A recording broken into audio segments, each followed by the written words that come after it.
Assalamualaikum warahmatullahi wabarakatuh. Alhamdulillahirrabbilalamin. Puji syukur kita panjatkan kehadiran Allah SWT karena atas rahmat dan karunia-Nya kita masih diberi kesehatan, kesempatan, serta semangat untuk kembali belajar bersama pada mata kuliah advokasi agribisnis. Serta salam semoga senantiasa tercurahkan kepada junjungan kita Nabi besar Muhammad Sallallahu Alaihi Wasallam, Allahumma shalli wa sallim alaihi, beserta keluarga, sahabat dan seluruh umat beliau di akhir zaman. Apa kabar teman-teman semua? Sebelumnya, perkenalkan nama saya Tri Azmi Nazri Saragi dengan NIM 230320016. Nah, kita akan kembali belajar pada kelas ini dengan durasi video selama 1 jam ke depan. Tenang saja, pembahasan kita tidak akan berat, akan santai, ringan, dan mudah dipahami. Dan semoga kita selalu dalam keadaan sehat, penuh semangat, dan tetap memiliki rasa ingin tahu yang tinggi. Karena dunia agribisnis terus berkembang. Begitu juga tantangan yang harus kita hadapin, calon dihadapi para petani, pelaku usaha maupun pemerintah. Dan sebab itu, kemampuan kita sebagai calon sarjana agribisnis juga akan terus berkembang.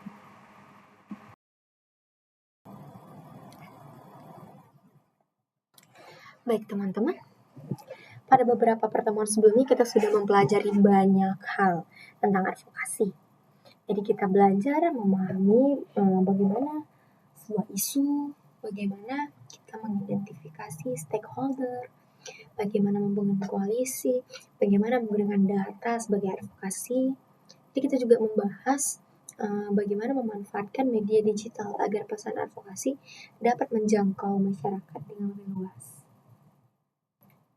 Baik. Namun, ada satu pertanyaan yang sangat penting. Apakah data yang bagus otomatis akan menjadi orang percaya? Jadi jawabannya itu belum tentu. Jadi apakah fakta yang lengkap itu pasti mampu mengubah kebijakan? Jawabannya juga belum tentu. Kenapa? Karena seringkali masalahnya bukan terletak pada kurangnya data, melainkan pada cara kita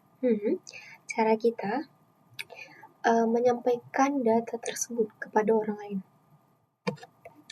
Jadi hari ini kita akan belajar bagaimana mengubah data menjadi pesan yang menarik, mudah dipahami, dan mampu menggerakkan orang untuk peduli serta bertindak.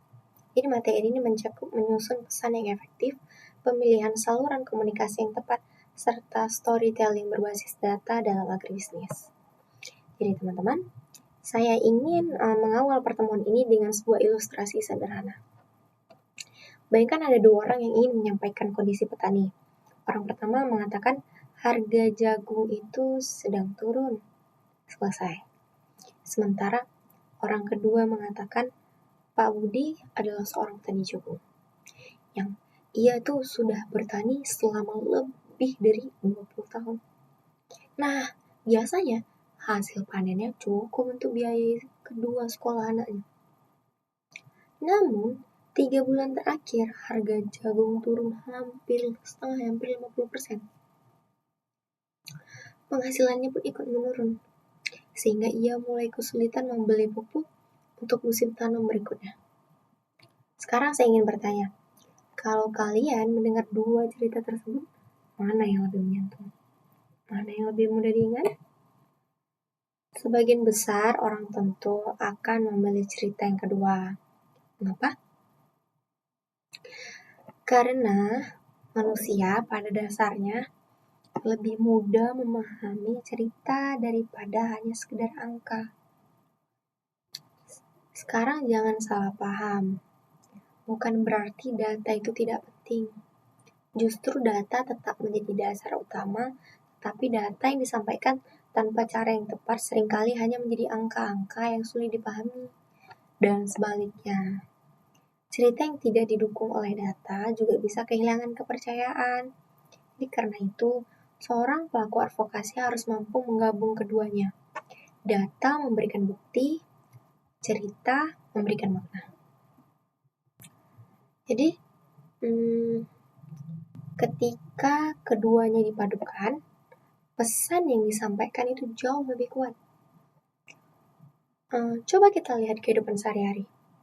Mengapa kita lebih mudah mengingat sebuah film dibandingkan buku pelajaran yang penuh dengan rumus? Coba. Atau mengapa kita masih mengingat kisah-kisah yang diceritakan orang tua kita sejak kecil? Lalu, mengapa sebuah video pendek di media sosial bisa membuat jutaan orang itu tersentuh? Gimana? Coba jawab.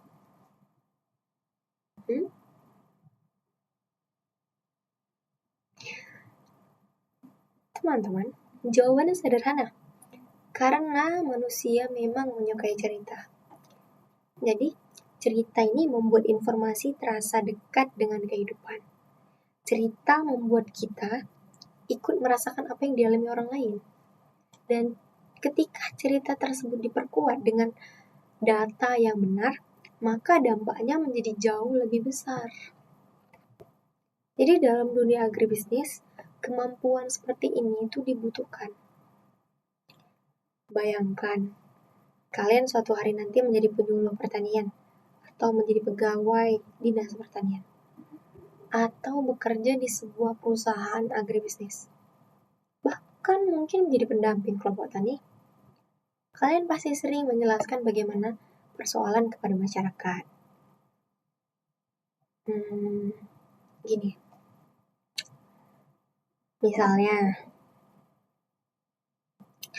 Misalnya tentang perubahan iklim, atau tentang turunnya harga hasil panen, atau tentang pentingnya penggunaan bibit unggul, atau tentang perlunya membentuk koperasi. Jadi kalau semua itu hanya disampaikan dalam bentuk angka, masyarakat mungkin sulit memahami. Tapi kalau disampaikan melalui cerita yang dekat dengan kehidupan mereka, kemudian didukung data yang akurat, maka pesan tersebut akan lebih mudah diterima. Teman-teman, di era digital seperti sekarang, setiap hari kita menerima begitu banyak informasi. Ada berita, ada video, lalu ada unggahan media sosial, ada podcast, bahkan ada artikel juga. Jadi semua itu berlomba-lomba menarik perhatian kita. Kalau pesan yang kita buat itu biasa-biasa aja gitu, biasa-biasa aja nih. Jadi kemungkinan respon orang itu kemungkinan besar orang itu akan melewatinya aja. Kayak scroll aja, kalau video gitu kan scroll aja, di swipe aja. Jadi orang tuh kayak bosan, malas, nggak tertarik, kan? Tapi apabila pesan tersebut disusun dengan sebaik mungkin, lalu menyentuh sisi emosional, tetap logis dan didukung oleh data yang benar, maka peluang untuk didengarkan jauh lebih besar. Jadi oleh sebab itu, materi hari ini tidak hanya penting bagi mahasiswa yang ingin menjadi advokat, tapi juga penting bagi siapapun yang nanti bekerja di dunia agribisnis. Karena kemampuan berkomunikasi adalah salah satu keterampilan yang sangat amat dibutuhkan. Di mana-mana dibutuhkan keterampilan. Jadi gini, kalau kita hanya tahu teori, tapi kita tidak terampil dalam mengaplikasikan yang kita nggak dipakai di mana-mana. Jadi keterampilan, keahlian itu sangat dibutuhkan. Jadi teman-teman, pada pertemuan ini kita akan mempelajari 3 pembahasan besar. Jadi 3 pembahasan besar itu meliputi yang pertama, bagaimana menyusun pesan advokasi yang efektif, yaitu pesan yang mampu menarik perhatian. Ini kayak mampu menarik perhatian.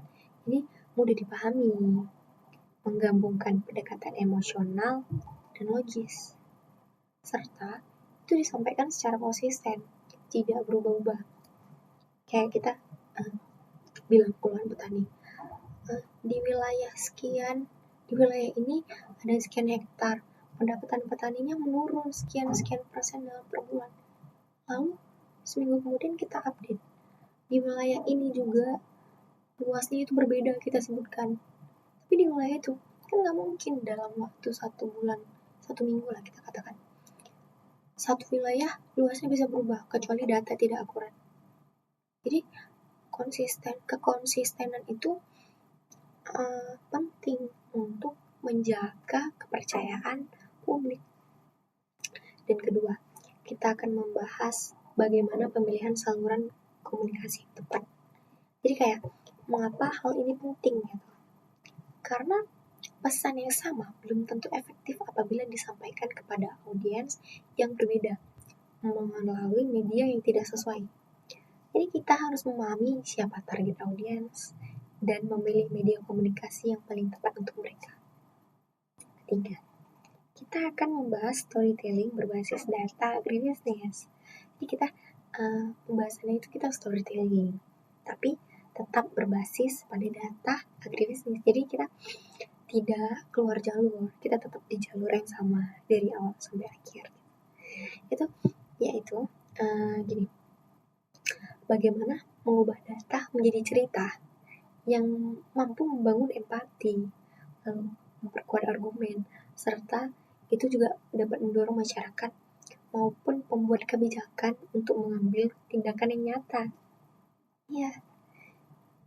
Jadi kayak kita tuh menceritakan pada media sosial atau apa gitu kan, keluhan masyarakat, keluhan petani, agar pemerintah daerah sebelum ke pusat, kan kalau udah besar masalahnya baru ke pusat. Kalau masih bisa dikendalikan oleh pemerintah daerah akan membuat kebijakan.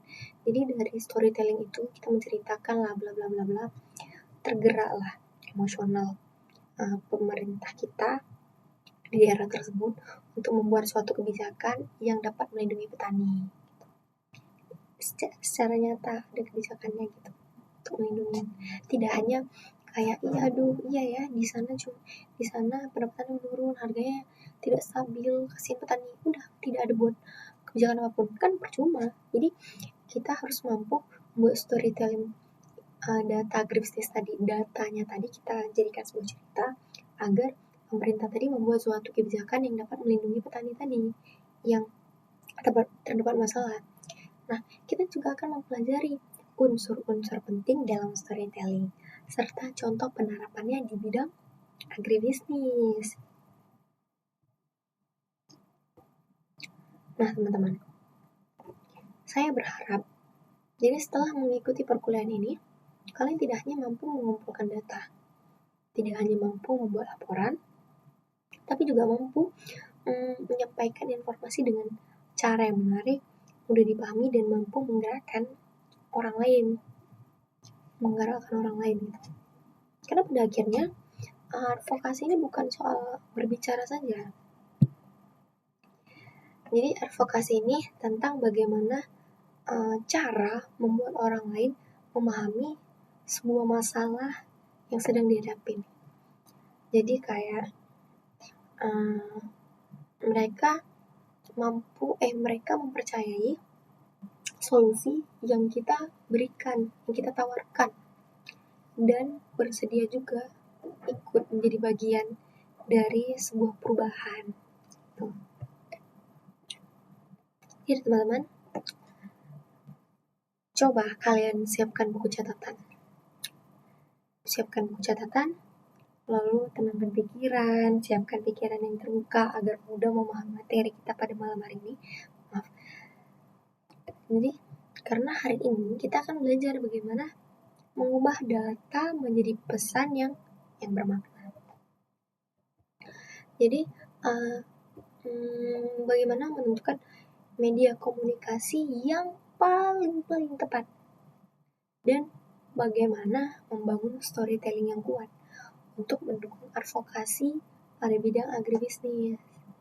Jadi, tanpa berlama-lama lagi, mari kita masuk ke pembahasan pertama, yaitu penyusunan pesan yang efektif agar setiap pesan advokasi yang kita sampaikan mampu menyentuh logika, membangun emosi, dan menghasilkan perubahan nyata. Jadi teman-teman, pada pembukaan tadi kita memahami bahwa keberhasilan advokasi tidak hanya bergantung pada data, tapi juga pada cara menyampaikan data tersebut. Jadi kita masuk ke pembahasan pertama, yaitu penyusunan pesan yang efektif. Mungkin sebagian dari kalian bertanya-tanya, Bu, bukankah yang paling penting dalam advokasi adalah datanya? Pasti ada yang bertanya seperti itu. Kan yang paling penting tuh datanya sih. Data tuh paling penting loh. Nah, jawabannya adalah, ya benar. Data memang sangat penting.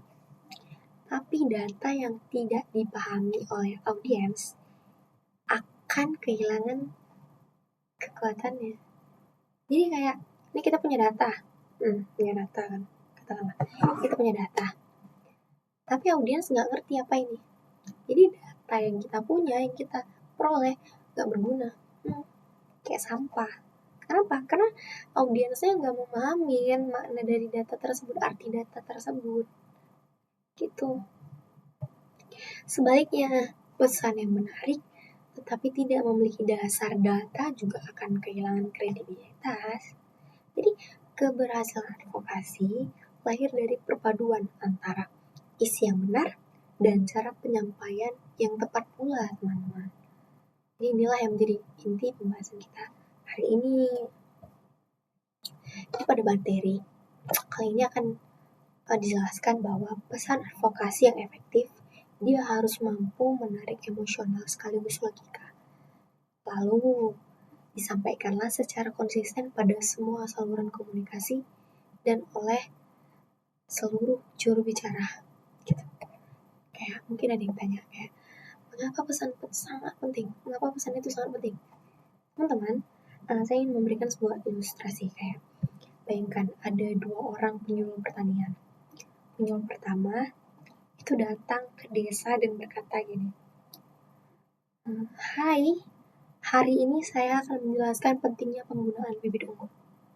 Kemudian dalam 1 jam, beliau menjelaskan angka produksi, produktivitas, dan berbagai istilah teknis. Setelah selesai, tadi pulang. Seminggu kemudian, hampir tidak ada perubahan.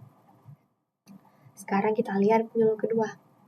Beliau membuka penyuluhan dengan berkata, "Bapak Ibu, hari ini saya ingin menceritakan kisah Pak Hasan dari desa Rele Timur. Jadi, tahun lalu beliau mengalami gagal panen. Modalnya hampir habis, Bapak Ibu. Tetapi setelah mencoba bibit unggul dan memperbaiki pola tanam, hasil panennya meningkat. Sehingga beliau tuh mampulah menyekolahkan anaknya sampai kuliah, sampai ke perguruan tinggi. Gitu. Nah, setelah cerita selesai, barulah penyuluh menunjukkan data peningkatan produktivitas. Jadi menurut teman-teman gini, mana yang kemungkinan lebih diingat? Nah, pasti hampir semua orang itu berbicara pada penyuluh kedua. Kenapa? Karena beliau tidak hanya menyampaikan informasi, beliau menyampaikan pesan. Apa yang dimaksud pesan advokasi? Ini teman-teman. Jadi pesan advokasi ini bukan hanya sekedar kalimat, bukan sekedar slogan gitu, bukan pula sekedar ajakan kayak ayo kita pakai bibit unggul, enggak. Jadi pesan advokasi adalah inti gagasan yang ingin kita tanamkan kepada audiens. Kalau setelah mendengar presentasi seseorang masih bingung mengenai inti pembicaraan, berarti pesannya belum berhasil. Kayak gini, kayak saya menjelaskan materi kita tentang hari ini, dan kalau teman-teman banyak yang tidak mengerti apa yang saya maksud, berarti pesan yang saya sampaikan itu tidak berhasil. Tapi kalau sebagian besar dari teman-teman memahami dan hanya sebagian kecil yang tidak memahami, berarti itu masalahnya bukan pada penyampaian pesan saya, tapi pada diri beliau-beliau yang tidak paham ini gitu. Jadi sebaliknya, Kalau audiens mampu mengingat sesuatu gagasan utama, berarti pesan tersebut telah sampai. Misalnya gini lah, kalau tujuan advokasi itu kan meningkatkan penggunaan pupuk organik, maka seluruh komunikasi harus mengarah ke satu pesan utama. Jangan menyebar ke inilah lah segala macam. Misalnya gini, pupuk organik bukan hanya menjaga kesuburan tanah, tapi juga meningkatkan keberlanjutan usaha tani. Jadi semua data, semua cerita, semua contoh harus mendukung pesan tersebut. Jadi dia satu jalur. Tentang pupuk organik ya pupuk organik gitu. Jadi kita dalam menyampaikan pesan itu tidak boleh membingungkan teman-teman. Jadi kenapa? Karena seringkali kita ingin menyampaikan terlalu banyak informasi sekaligus, jadi akibatnya audiens ini bingung gitu. Kayak dalam satu presentasi kita bicara harga pupuk, perubahan iklim, teknologi digital, ekspor, koperasi, permodalan, irigasi. Semuanya penting, tapi kalau disampaikan sekaligus tanpa arah yang jelas, audiens itu pasti akan kesulitan menangkap inti pembahasan. Apalagi petani-petani kita. Maaf cakapnya, dari petani ini kan bukan semuanya orang yang memang berpendidikan gitu kan. Kan ada yang hanya tamatan, kita bukan merendahkan, tetapi ada yang tidak sampai ke sana. Dalam soal komunikasi saja masih penyuluh itu kadang memiliki keterbatasan, kayak tani belum tidak mengetahui apa yang kita maksud, kayak distribusi itu apa ya gitu. Jadi kita harus memilah-milah gitu. Jadi harus dengan arah yang dan mudah dipahami bahasanya. Karena itu pesan yang efektif selalu memiliki fokus. Ada satu gagasan utama yang ingin disampaikan. Kemudian seluruh penjelasan diarahkan untuk memperkuat gagasan tersebut. Jadi dia satu arah. Nah teman-teman, inilah salah satu bagian penting. Jadi materi kali ini itu menjelaskan bahwa pesan yang kuat harus mampu menggabung daya tarik emosional dengan argumen rasional yang didukung data. Emosional, logika, data. Jadi apa sih maksudnya gitu? Ayolah kita bahas. Gini, kenapa ya emosi itu penting? Coba teman-teman jawab. Gini, manusia bukanlah mesin. Kalau kita mengambil semua keputusan hanya berdasarkan angka, coba ingat kembali, coba diingat. Mengapa kalian pilih jurusan agribisnis? Apakah karena hanya melihat data? Kan belum tentu. Mungkin karena suka dunia pertanian, atau karena memiliki pengalaman pribadi, mungkin. Artinya, emosi selalu mempengaruhi cara kita mengambil keputusan. Makanya, jangan mengambil keputusan emosi gitu. Karena ada yang bilang kan, pernah dengar. Begitu juga dalam advokasi. Contoh misalnya gini, kita ingin menyampaikan kondisi petani. Kalau kita mengatakan pendapatan petani turun 35%. Iya, benar. Informasinya itu benar. Tapi dampak emosionalnya mungkin tidak terlalu terasa. Coba sekarang kita ubah. Pak Rahmat adalah petani cabai yang selama 15 tahun itu menghidupi keluarganya dari hasil panen. Tahun ini harga cabainya itu turun drastis. Penghasilannya berkurang, sampai terpaksa menunda biaya sekolah anak-anak. Apakah ceritanya berbeda? Iya, ceritanya beda. Karena sekarang kita tidak hanya melihat angka, tapi kita melihat manusia di balik angka tersebut. Mengapa sih logika itu penting? Namun jangan berhenti pada cerita. Setelah cerita disampaikan, barulah kita tunjukkan data. Misalnya, kondisi Pak Rahmat bukan kasus tunggal. Jadi berdasarkan data, rata-rata harga cabai di wilayah Aceh memang mengalami penurunan yang cukup besar dalam beberapa bulan terakhir. Nah, sekarang cerita tersebut itu jadi lebih kuat. Ceritanya menyentuh hati, datanya pun meyakinkan. pikiran, itu nggak masuk logika. Yang lain dimaksud dengan menggabungkan emosional dan logika. Teman-teman, materi juga menekan pentingnya konsisten pesan, yang artinya pesan yang disampaikan harus tetap sama di semua saluran komunikasi oleh semua pihak yang terlibat dalam advokasi. Kenapa ini penting? Karena bayangkan ada sebuah tim advokasi ketika diwawancara media, ketua timnya mengatakan kayak, fokus utama kami adalah meningkatkan kesejahteraan petani gitu. Tapi anggota timnya mengatakan fokus kami sebenarnya ekspor. Sementara juru bicara lain mengatakan prioritas kami justru pupuk bersubsidi. Apa yang terjadi? Masyarakat tuh bingung, pemerintah juga bingung, akhirnya pesan kehilangan kekuatan. Saya ingin memberikan analogi sederhana. Apa sih yang lagi rame, yang lagi belakangan ini?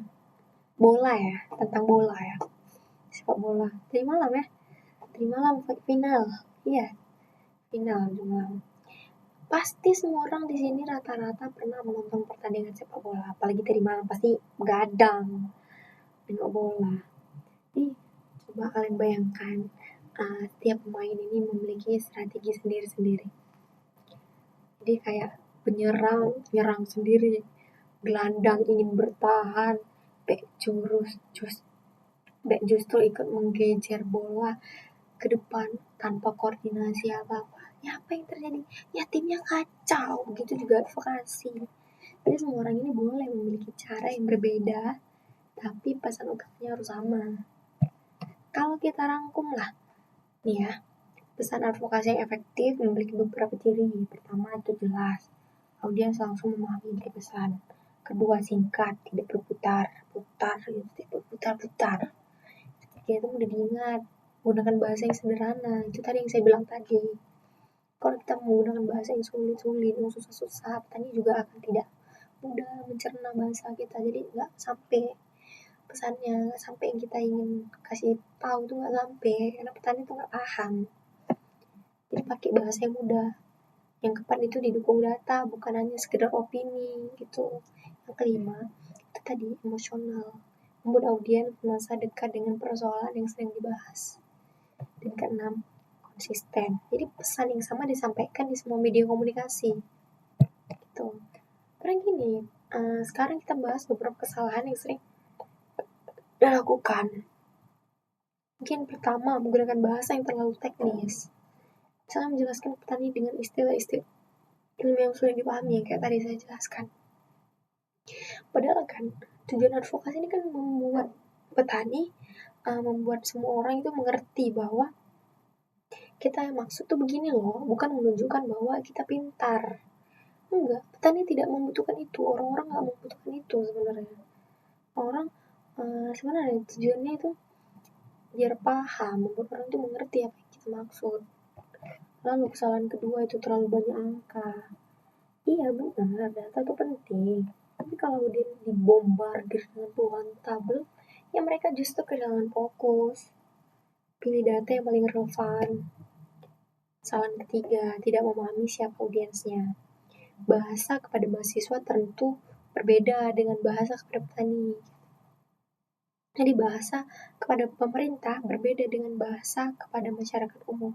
Jadi karena itu pesan harus disesuaikan dengan siapa yang mendengar. Siapa lawan bicaranya harus disesuaikan. Kan gak mungkin kita menggunakan bahasa ilmiah kepada masyarakat. Ya gak akan nyambung. Tuh. Contoh, misalnya kalian mengajak masyarakat membeli produk petani lokal. Kalau hanya mengatakan, belilah produk lokal. Mungkin pesannya itu kurang kuat. Tapi kalau disampaikan kayak, setiap kali kita membeli produk petani lokal, bukan hanya mendapatkan bahan pangan yang segar, tapi juga membantu menjaga mata pencarian ribuan keluarga petani di daerah kita. Ya. Kemudian ditambah data mengenai kontribusi sektor pertanian terhadap ekonomi daerah. Jadi pesan tersebut itu menjadi jauh lebih kuat. Nah, teman-teman, dari pembahasan ini kita belajar bahwa menyusun pesan itu merupakan salah satu faktor penentu keberhasilan advokasi. Jadi pesan yang efektif itu tidak hanya menyampaikan informasi, tetapi juga mampu membangun pemahaman, kepercayaan, dan kemauan untuk bertindak. Oleh karena itu, sesuai dengan materi kita, pesan harus mampu menggabungkan daya tarik emosional dengan argumen logis yang didukung data, serta disampaikan secara konsisten oleh seluruh pihak dan melalui berbagai saluran komunikasi. Jadi teman-teman, kita kan sudah mengetahui bagaimana menyusun pesan yang baik. Namun muncul satu pertanyaan lagi, apakah pesan yang baik pasti akan berhasil jika disampaikan di media yang salah? Nah, belum tentu. Karena sebagus apapun pesan, efektivitasnya juga ditentukan oleh saluran komunikasi yang digunakan. Nah, pada pembahasan berikutnya kita akan mempelajari bagaimana memilih saluran komunikasi yang tepat sesuai dengan karakteristik audiens dan jenis pesan yang ingin disampaikan, sebagaimana dijelaskan pada materi pertemuan ke-13. Jadi, pembahasan sebelumnya kita membahaskan bagaimana menyusun pesan yang efektif. Kita memahami bahwa pesan harus jelas, mudah dipahami, dan didukung oleh data yang akurat. Namun ada satu yang dilupakan banyak orang, memilih saluran komunikasi yang tepat. Mengapa sih hal ini penting? Karena gini, pesan yang sangat baik sekalipun, belum tentu berhasil apabila disampaikan melalui media yang tidak sesuai. Jadi, saya ingin berikan pertanyaan sederhana gitu. Kalau kalian ingin mengundang teman-teman sekelas untuk rapat yang dilaksanakan malam ini, kira-kira mana yang lebih efektif? Mengirim surat melalui pos atau mengirim pesan melalui WA? Ini anak kecil pun tahu ini jawabannya. Ya tentu sebagian besar orang akan melalui WhatsApp yang mudah, karena mudah, lebih praktis, dan hampir semua mahasiswa itu menggunakan WhatsApp. Dari contoh sederhana kita mempelajari bahwa keberhasilan komunikasi bukan hanya ditentukan oleh isi pesan, tapi juga oleh media yang digunakan untuk menyampaikan pesan tersebut.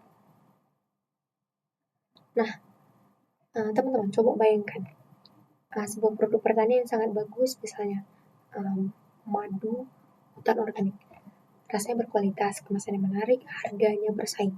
Tapi kalian menjualnya di tempat yang tidak pernah dikunjungi pembeli. Apakah produk tersebut akan laku? Kemungkinan besar tidak. Apakah produknya jelek? Enggak. Masalah bukan pada produknya, tapi masalah pada tempat pemasarannya. Gitu. Belum begitu juga dalam advokasi, teman-teman. Pesannya mungkin sudah sangat bagus, tapi kalau disampaikan pada saluran yang salah, pesan tersebut tidak akan sampai kepada orang yang seharusnya menerima. Nah, saluran komunikasi itu kan media atau cara yang digunakan untuk menyampaikan pesan kepada audiens. Bentuknya sangat beragam, ada tatap muka, seminar, diskusi kelompok, surat resmi, presentasi, media sosial, radio, televisi, dan banyak lagi. Semuanya itu merupakan saluran komunikasi. Tidak ada yang paling baik untuk semua situasi. Yang ada itu saluran yang paling baik sesuai dengan tujuan komunikasi. Gitu. Inilah poin pertama yang akan ditekankan dalam materi ini. Kenali dulu siapa audiens kalian. Karena setiap kelompok masyarakat itu memiliki kebiasaan memperoleh informasi yang berbeda. Jadi kalau audiensnya petani, mari kita mulai dari petani. Coba menurut kalian, apakah semua petani aktif menggunakan media sosial? Belum tentu. Terutama petani yang udah lanjut usia. Sebagian mungkin lebih nyaman berdiskusi langsung tatap muka, mengikuti penyuluhan, atau mendengar radio lokal.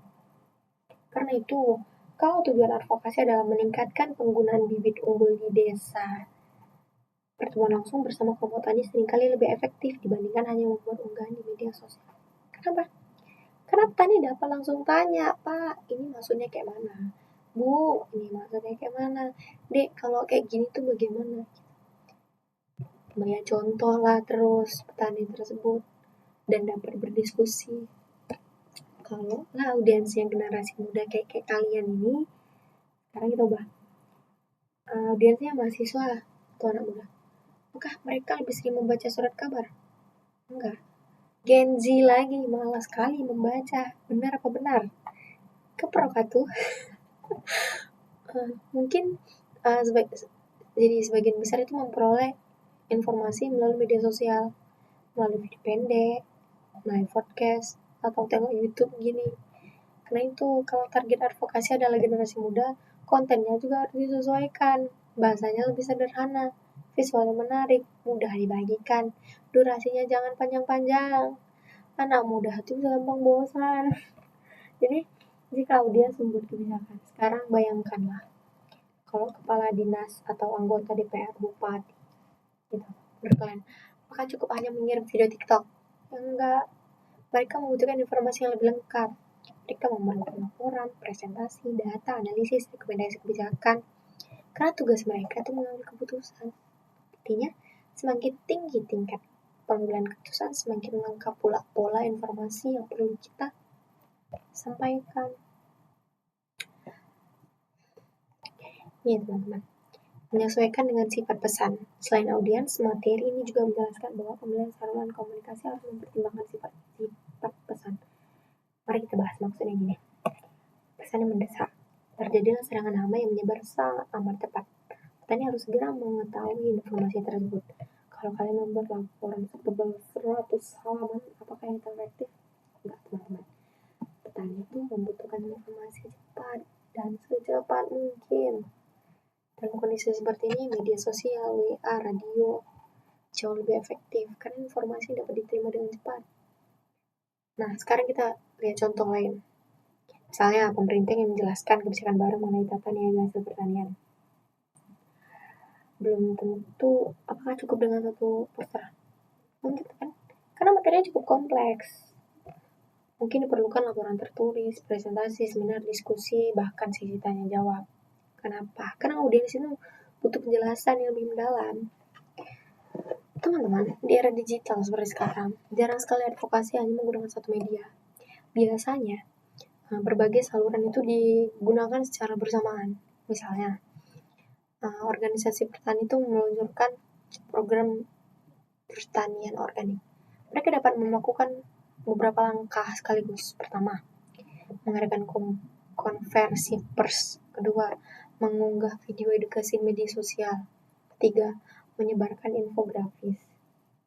Keempat, mengadakan pelatihan langsung di desa. Kelima, menerbitkan laporan hasil penelitian. Jadi mengapa penggunaan banyak saluran? Karena setiap media memiliki kelebihan masing-masing. Sekarang kita bahas beberapa kesalahan yang sering terjadi.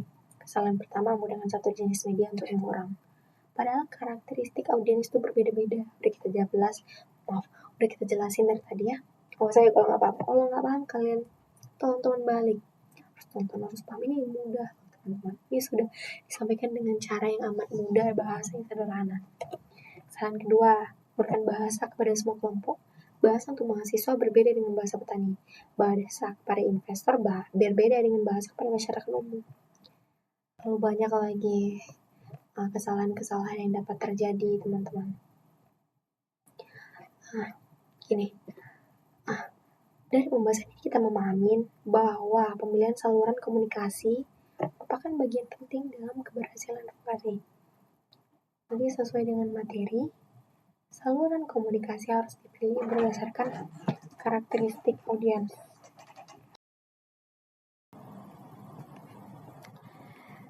Teman-teman, sekarang kita sudah mengetahui bagaimana menyusun pesan yang efektif, bagaimana memilih media komunikasi yang tepat. Namun masih ada satu pertanyaan yang sangat amat menarik dan ini sangat mengapa ada cerita sederhana yang mampu menggerakkan ribuan orang, sementara laporan yang penuh data seringkali hanya dibicarakan oleh sedikit orang? Jawabannya ada pada ini.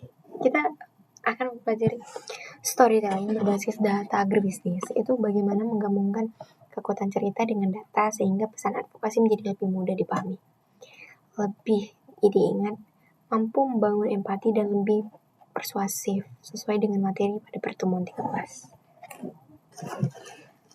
Jadi teman-teman, sekarang kita sampai ke pembahasan akhir pada pertemuan ini. Kalau kita melihat kembali perjalanan pelajaran hari ini, sebenarnya semuanya saling berkaitan. Pada bab pertama, kita belajar bagaimana menyusun pesan yang efektif.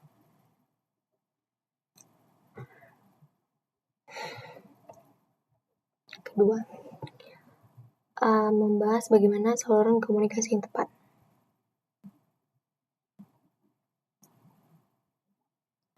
Jadi, muncullah pertanyaan menarik. Bagaimana cara agar pesan yang sudah kita susun itu benar-benar mampu menyentuh hati orang lain? Karena kalau kita perhatikan di dunia itu ada jutaan data yang dipublikasikan setiap hari. Ada laporan pertanian, ada statistik produksi dan banyak-banyak lainnya. Tapi tidak semua data itu mampu membuat orang peduli. Tidak semua angka mampu mengubah kebijakan. Tidak semua grafik mampu membuat masyarakat tergerak. Kenapa? Karena manusia lebih mudah mengingat cerita daripada sekedar angka. Inilah mengapa pada materi ini kita dikenalkan dengan konsep storytelling berbasis data. Jadi dia itu menggabungkan fakta dan data dengan cerita yang relevan sehingga pesan advokasi menjadi lebih mudah dipahami, lebih mudah diingat, dan lebih persuasif. Apa itu storytelling? Jadi kalau kita dengar kata storytelling, yang terbayangkan adalah dongeng, cerita sebelum tidur, atau kisah dalam sebuah film gitu. Padahal dalam dunia profesional, storytelling itu memiliki makna yang sangat luas, teman-teman. Storytelling itu cara menyampaikan informasi melalui sebuah alur cerita sehingga audiens lebih mudah memahami dan mengingat pesan yang ingin disampaikan. Jadi storytelling bukan berarti ngarang cerita, bukan berarti melebih-lebihkan keadaan, dan tentu bukan berarti memanipulasi fakta. Jadi storytelling justru dibangun di atas fakta yang benar, yang berubah hanyalah cara penyampaian gitu. Cara penyampaiannya itu berubah. Saya ingin bertanya kepada teman-teman, kalau saya mengatakan produksi padi nasional mengalami penurunan 2%, mesti itu benar. Tapi apakah hal itu langsung membuat kita merasa prihatin? Belum tentu. Sekarang saya ubah. Di desa A, Pak Ahmad ini sudah menjadi petani hampir 30 tahun. Sawahnya mengalami kekeringan lebih lama dari biasanya. Hasil panennya itu berkurang. Jadi penghasilannya ikut menurun. Ternyata kondisi yang dialami Pak Ahmad bukan hanya terjadi pada dirinya sendiri. Jadi data itu menunjukkan bahwa produksi padi di wilayah A memang mengalami penurunan. Sekarang ceritanya terasa berbeda, ya kan? Kenapa? Karena kita melihat manusia di balik angka. Data memberikan bukti, cara memberikan kehidupan kepada data tersebut. Cerita ini memberikan kehidupan pada data tersebut. Teman-teman, cara sederhana. Manusia sejak dulu belajar melalui cerita, sebelum ada internet, sebelum ada televisi. Sebelum ada buku pelajaran, orang tua mengajarkan nilai kehidupan melalui cerita. Jadi cerita membuat informasi terasa lebih dekat, lebih mudah dibayangkan, dan lebih mudah diingat. Itulah sebabnya banyak orang lupa angka, tapi masih ingat cerita yang pernah mereka dengar bertahun-tahun lalu. Nah, ini yang harus dipahami. Kadang ada yang salah mengerti. Mereka ngira kalau udah menggunakan storytelling, berarti data tidak penting lagi. Itu keliru, teman-teman. Justru dalam advokasi, cerita tanpa data akan dianggap hanya sebagai opini. Sebaliknya, data tanpa cerita seringkali terasa dingin atau sulit dipahami. Karena itu keduanya harus seiringan, berjalan bersamaan. Cerita ini kan membangun empati, sedangkan data membangun kepercayaan. Jadi saling berkaitan. Jadi mari kita bahas satu persatu. Pertama, membangun empati. Teman-teman, empati berarti kemampuan memahami apa yang dirasakan orang lain. Kalau kita hanya mengatakan 1000 petani mengalami kegagalan panen, mungkin masyarakat mendengarnya sebagai angka biasa, tapi ketika kita menceritakan kisah satu petani, bagaimana ia bekerja sejak subuh, bagaimana ia berharap hasil panennya cukup membayar sekolah anak, kemudian panennya gagal, barulah manusia mulai ikut merasakan. Inilah kekuatan empati namanya. Hal yang kedua, permudah memahami data. Kadang data ini sangat rumit. Ada tabel, ada presentasi, ada grafik. Jadi kalau semuanya dijelaskan begitu saja, semua orang mungkin kesulitan memahaminya. Kalau dimasukkan ke sebuah cerita, sebuah data itu tadi, audiens itu lebih mudah mengikuti alurnya. Gitu. Lalu lebih mudah diingat. Coba, ini saya tanya nih. Apakah kalian masih ingat sebuah angka yang dipelajari semester lalu? Pasti satu pun gak ada yang ingat. Tapi kalau kalian mungkin masih ingat kisah dosen yang pernah diceritakan pengalaman menarik di kelas. Kenapa? Karena cerita itu meninggalkan kesan, sedangkan angka seringkali cepat dilupakan. Dan lebih persuasif. Jadi persuasif ini artinya mampu mempengaruhi orang lain. Dalam advokasi, tujuan kita bukan hanya memberikan informasi, tapi juga mendorong perubahan. Jadi elemen-elemen storytelling berbasis data. Nah teman-teman, kita masuk ke bagian yang sangat penting. Kalau kita ingin membuat storytelling yang baik, apa aja sih unsur yang harus ada? Pertama, tokohnya. Jadi dalam advokasi agar biasanya tokoh bisa siapa saja. Banyak, petani, nelayan, penyuluh, pedagang, konsumen, dan banyak lagi. Lalu konflik. Cerita tanpa masalah biasanya terasa membosankan. Iya, karena bukan berarti ingin pertengkaran, tapi konflik adalah tantangan yang dihadapi tokoh gitu. Lalu yang ketiga, aksi. Setelah masalah harus ada aksi. Lalu resolusi. Dan resolusi ini penyelesaian. Kayak masalahnya itu bisa diatasi, kalau berhasil kayak mana sih caranya, kalau belum berhasil apa sih yang harus dilakukan lagi gitu. Lalu yang kelima, data terintegrasi. Ini pembedaan antara storytelling dengan storytelling berbasis data. Jadi data tidak ditempel di akhir, data tidak berdiri sendiri, tapi menyatu dalam cerita gitu. Lalu call to action. Elemen terakhir adalah call to action. Jadi artinya kayak ajakan tindakan. Setelah mendengar cerita, apa yang diharapkan audiens gitu. Kalau tidak ada ajakan, cerita hanya menjadi hiburan. Padahal tujuan advokasi kan mengajak dan menghasilkan perubahan kan. Nah gitu teman-teman. Lalu gini, ada sebuah contoh. Jadi daripada mengatakan harga kopi turun sekian persen, kita bisa menyampaikan siapa ya? Pak Lutfi adalah petani kopi yang telah mengelola kebun peninggalan orang tuanya selama 25 tahun dengan luas kebun ribuan hektar. Ya kan? Setiap musim panen, ia berharap hasil kebunnya cukup untuk memenuhi kebutuhan keluarganya. Cukup banget lah ribuan hektar. Namun tahun ini harga kopi mengalami penurunan. Data menunjukkan bahwa penurunan harga tersebut juga dirasakan oleh sebagian besar petani di wilayah Aceh Tengah. Karena itu diperlukanlah kerjasama antara pemerintah, koperasi, dan pelaku usaha agar petani memperoleh harga yang lebih layak. Coba perhatikan, data tetap ada, tetapi sekarang jauh lebih hidup. Jadi kesalahan yang harus dihindari, membuat storytelling, ada beberapa kesalahan yang dihindari. Pertama, membuat cerita yang berlebihan, menggunakan data yang tidak sesuai, mengabaikan data, tidak memiliki tujuan yang jelas. Jadi harus diingat nih, storytelling bukan hanya sekedar membuat orang sedih, tapi membantu mereka memahami masalah dan mendorong untuk mencari solusi. Itu teman-teman. Jadi kita telah mempelajari bahwa storytelling berbasis data merupakan strategi komunikasi yang menggabungkan kekuatan cerita dengan bukti berupa data.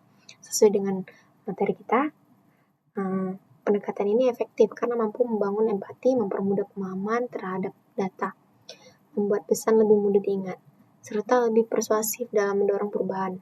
Kita juga telah mempelajari 6 elemen utama: tokoh, konflik, aksi, resolusi, dan data yang terintegrasi, dan call to action. Yang semuanya itu harus saling mendukung agar pesan advokasi menjadi lebih kuat dan tetap berbasis fakta. Jadi teman-teman, alhamdulillah kita menyelesaikan seluruh pembahasan pada pertemuan ke-13, ya kan?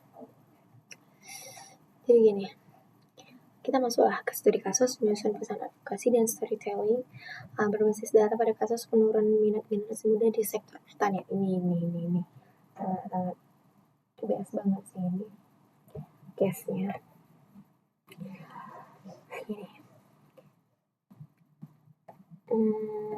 teman-teman, bayangkan kalian ini semua bukan lagi mahasiswa yang sedang mengikuti perkuliahan. Bayangkan kalian adalah tim advokasi agribisnis yang dimana membantu pemerintah daerah menyelesaikan sebuah persoalan. Kalian memiliki data, kalian memiliki fakta, tapi kalian juga harus memiliki tantangan besar. Kayak bagaimana membuat masyarakat mau mendengarkan, bagaimana membuat pemerintah mau bertindak, bagaimana membuat anak muda mau peduli. Nah, semua itu kita coba jawab melalui studi kasus hari ini. Mari kita mulai. Bayangkan sebuah kabupaten sejak dulu dikenal sebagai daerah pertanian. Bilanglah Aceh Tengah. Ini sebagian besar masyarakat bekerja sebagai petani. Lahan pertaniannya luas, produksi padi cukup tinggi, sayurnya juga melimpah, buah-buahan menjadi komoditas unggulan. Jadi beberapa tahun terakhir muncullah masalah baru. Semakin dikitlah anak muda yang ingin menjadi petani. Jadi setelah lulus sekolah, sebagian besar itu ke kota-kota besar, ada yang menjadi pegawai, kerja di toko, atau merantau. Bahkan ada yang mengatakan petani capek, penghasilannya kecil, dan masa depannya tidak jelas. Akibatnya banyak petani mulai bermulut usia. Generasi petani berjalan sangat lambat. Tidak, kalau kondisi ini terus berlangsung, 15 atau 20 tahun kemudian, siapa yang akan mengelola lahan pertanian? Siapa yang akan memproduksi pangan? Nah, persoalan yang harus diselesaikan. Pemerintah daerah meminta sebuah tim advokasi menyusun kampanye agar generasi muda kembali tertarik pada sektor pertanian. Dan hari ini kalian adalah tim tersebut.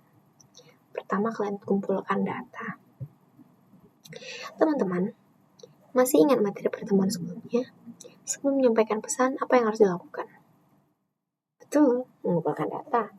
Karena advokasi tidak boleh hanya berdasarkan asumsi, maka tim mulai mengumpulkan berbagai informasi. Misalnya, beberapa tim rata-rata usia petani, berapa jumlah petani muda, bagaimana tren jumlah petani selama 10 tahun terakhir, apa alasan anak muda meninggalkan sektor pertanian.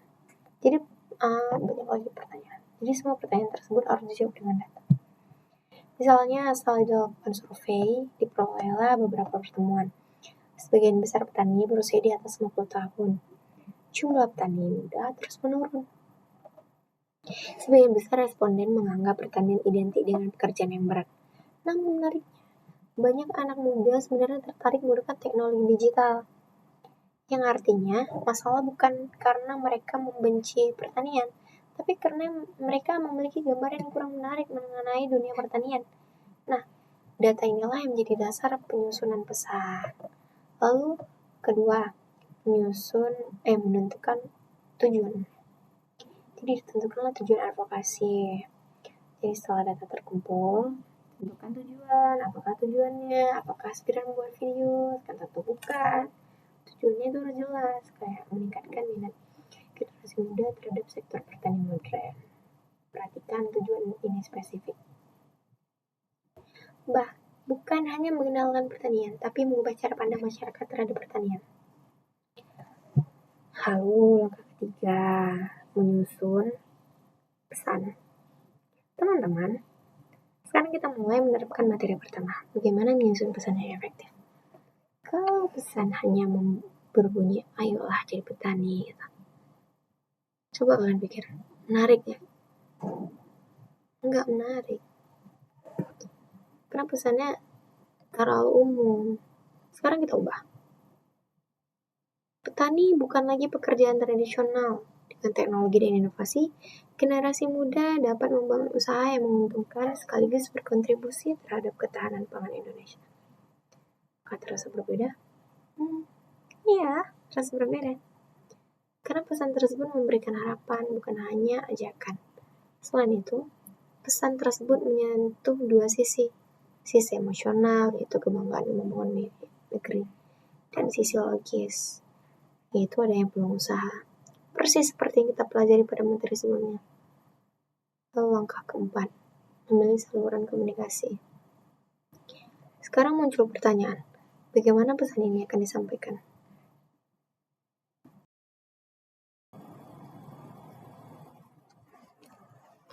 Nah, teman-teman,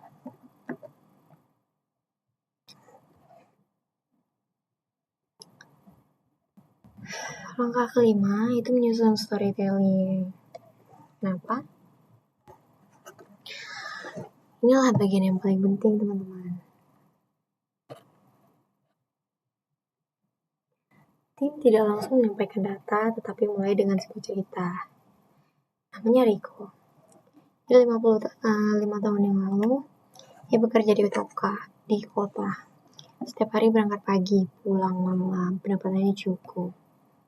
Tapi yang berhasil tidak berkembang. Suatu hari yang memutuskan pulang ke kampung halaman. Banyak orang mengatakan keputusannya salah. Sarjana kok petani. Namun Riko tidak nyerah. Ia mulai menggunakan drone untuk memantau tanaman, menggunakan aplikasi digital untuk mengetahui harga pasar, menjual hasil panen melalui media sosial. Hari ini usahanya berkembang. Ia mempekerjakan beberapa pemuda desa. Jadi pendapatannya bahkan lebih tinggi dibandingkan ketika kerja di kota. Setelah cerita selesai, barulah data ditampilkan. Misalnya, kisah Riko ini bukan satu-satunya. Jadi data menunjukkan penggunaan teknologi digital mampu meningkatkan efisiensi usaha tani. Semakin banyak petani muda yang berhasil mengembangkan usaha berbasis inovasi.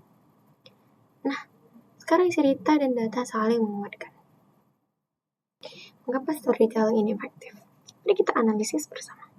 Mengapa cerita lebih menarik? Karena ada tokoh, ada konflik, ada perjuangan, ada solusi, ada data, dan ada harapan. Inilah 6 elemen storytelling yang kita pelajari.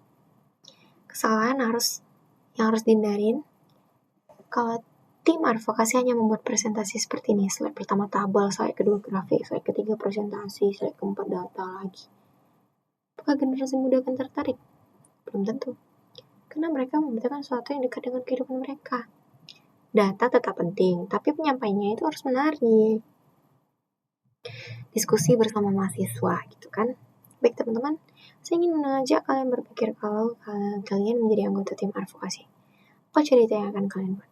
Siapa tokohnya? Petani muda, petani perempuan, peternak, nelayan? Apa konflik yang mereka alami?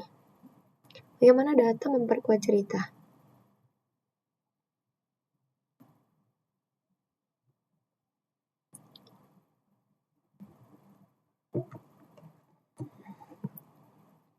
Apakah dipikirkan? Silahkan. Karena tidak ada satu jawaban yang mutlak benar. Yang penting cerita harus tetap berdasarkan fakta. Kalau dari studi kasus ini kita memperoleh pelajaran yang sangat penting.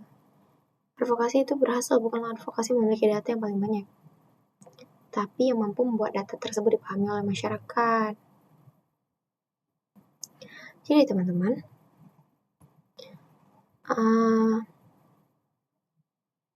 dan salah satu cara terbaik adalah melalui storytelling. Karena cerita membuat data terasa dekat. Gitu. Melalui studi kasus ini kita menerapkan seluruh materi yang dipelajari pada pertemuan 13. Mulai dengan pengumpulan data, menyusun pesan, melalui saluran komunikasi yang sesuai, lalu mengubah data menjadi storytelling yang kuat. Jadi dengan demikian, advokasi tidak hanya menyampaikan informasi, tetapi juga mampu membangun empati, meningkatkan pemahaman, dan mendorong perubahan nyata. Teman-teman, alhamdulillah, kita telah sampai di penghujung pembelajaran pertemuan 13. Hari ini kita belajar bahwa keberhasilan advokasi tidak bergantung pada seberapa banyak data, tapi juga pada bagaimana mengkomunikasikan data tersebut. Jadi data yang akurat akan menjadi lebih bermakna apabila dikemas dalam pesan yang jelas. Jadi ketika kita telah memahami bahwa penyusunan pesan efektif harus menggabungkan emosi dan logika. Melalui media komunikasi harus sesuai dengan karakteristik audiens dan memanfaatkan storytelling berdasarkan data. Jadi sebagai calon sarjana agribisnis, kemampuan berbicara, penyampaian gagasan, dan mengomunikasikan data merupakan keterampilan yang sangat penting. Jadi di masa depan, kalian tidak hanya dituntut mampu menghasilkan analisis yang baik, tapi juga mampu menjelaskan analisisnya kepada masyarakat. Gitu. Jadi saya berharap materi ini dapat menjadi bekal untuk membangun kemampuan komunikasi yang lebih baik, sehingga setiap ide, inovasi, dan solusi yang kalian miliki itu benar-benar dapat benar-benar memberikan manfaat bagi pembangunan sektor agribisnis. Terima kasih atas perhatian dan semangat teman-teman selama mengikuti pelajaran dari awal hingga akhir.